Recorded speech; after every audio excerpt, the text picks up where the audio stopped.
Assalamualaikum warahmatullahi wabarakatuh. Kami di sini dari kelompok 2 akan mempresentasikan dari hasil kerja kelompok kami mengenai maket 3 dimensi siklus hidrologi.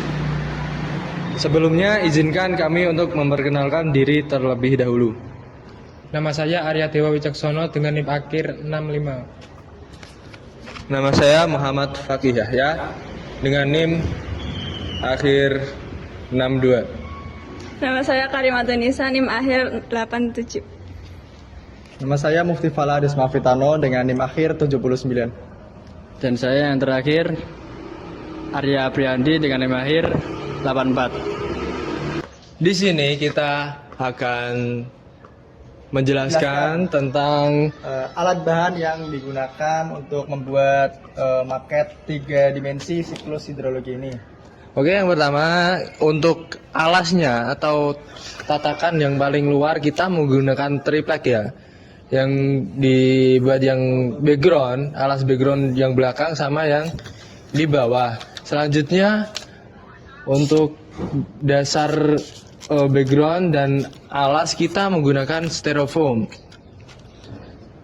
Dan juga ini kita gunung, terus laut, sungai kita juga dari styrofoam yang kita bentuk menggunakan kawat atau dibobok Dibakar, dilelehkan supaya bisa membentuk tepungan. Lalu selanjutnya awan kita buat menggunakan dakron. Di sini menggunakan dakron. Ini untuk awan yang putih kita dakron murni. Selanjutnya ini yang sudah yang hitam ini kita cat menggunakan cat akrilik. Dan selain itu kita juga menggunakan dakron di pepohonan di sini. Lalu ada alat yang kita gunakan untuk membuat maket ini. Yang pertama ada gunting, lalu ada cutter, lalu ada penggaris, ada pulpen, lalu ada apa lagi ya? Ada gergaji, ada ini juga lidi. Lalu bahan yang digunakan kita ada triplek, lalu ada styrofoam, cat akrilik, cat akrilik warna hijau, lalu ada warna coklat dan warna biru. Untuk ini kita gunakan warna campuran dari warna hijau dan warna coklat jadi warna untuk gunung seperti ini. Lalu kita ada pasir yang digunakan untuk membuat seperti pesisir pantai gitu.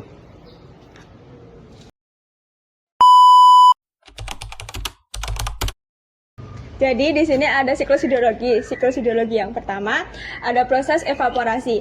Proses evaporasi ini disebabkan oleh penguapan air laut atau danau, sungai, dan air yang ada di permukaan bumi dan naik membentuk awan. Lalu ada proses transpirasi. Transpirasi adalah proses yang disebabkan oleh penguapan dari tumbuhan. Secara garis besar, jika evaporasi dan transpirasi digabungkan menjadi proses evapotranspirasi yang disebabkan oleh penguapan dari air laut dan tumbuhan.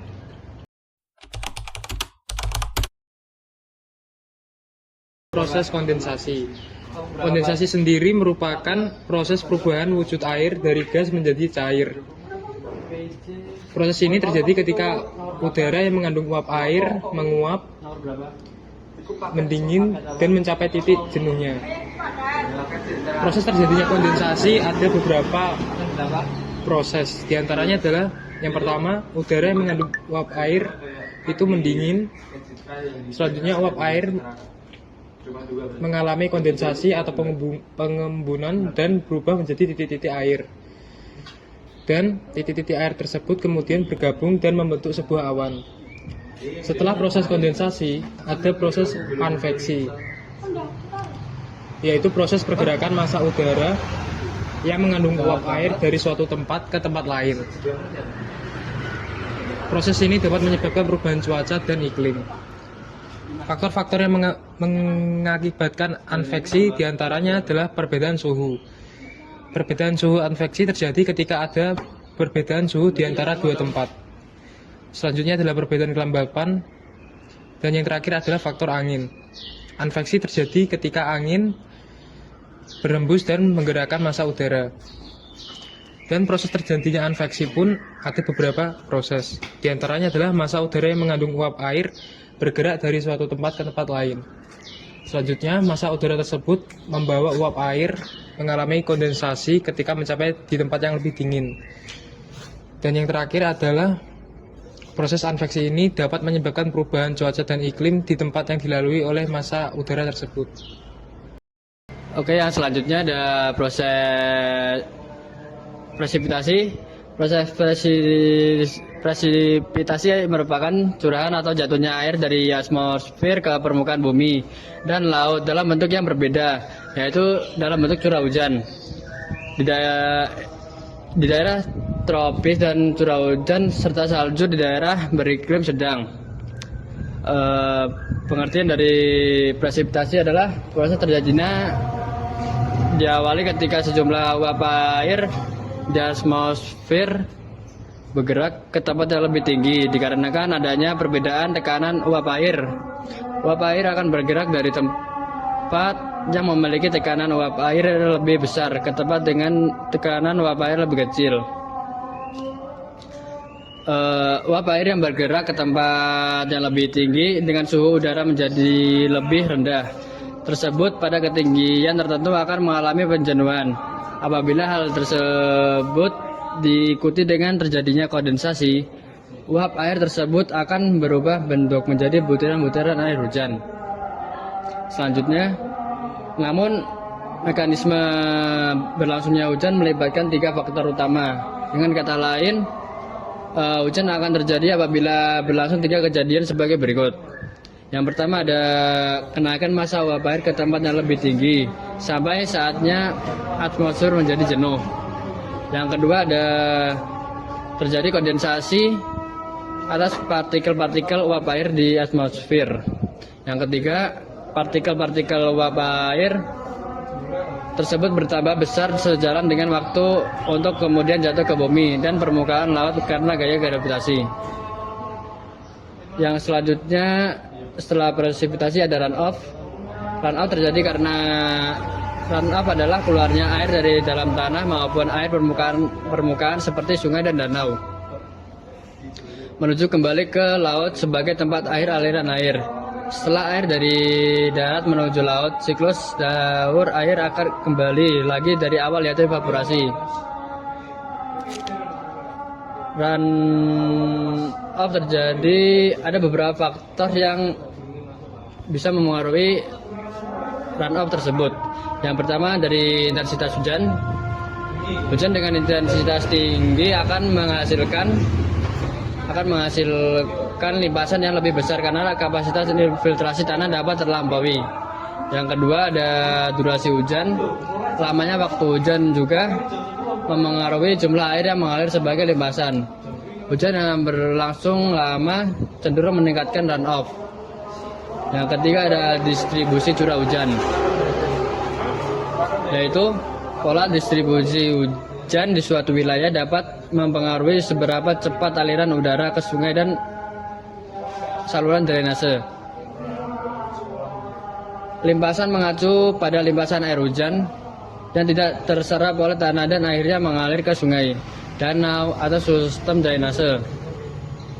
Ada beberapa faktor yang mempengaruhi limpasan meliputi intensitas dan curah hujan. Yang kedua ada jenis tanah dan vegetasi. Yang ketiga ada topografi wilayah. Setelah proses presipitasi tadi, ada proses infiltrasi. Proses infiltrasi adalah proses di mana air hujan itu meresap ke dalam tanah.